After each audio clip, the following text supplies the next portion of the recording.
things that your skin can tell you about your liver. Chicken skin, where you see those little red bumps on your hair follicles, it's called hyperkeratosis. That is a problem with the liver, and the liver is supposed to store vitamin A because it's a fat-soluble vitamin, as well as vitamin E. And when these two vitamins become deficient, you can start developing these little bumps on your hair follicles. White, scaly plaques on your scalp. Another term for that is dandruff, and that is a liver problem. And what's creating that symptom is a lack of vitamin B2 and B6.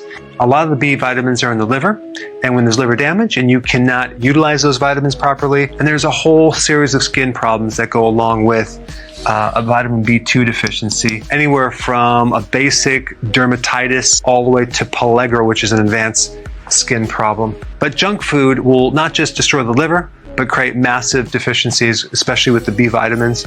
And darker pigment on your knuckles, okay, in your hands, that's a liver problem, which affects your B12.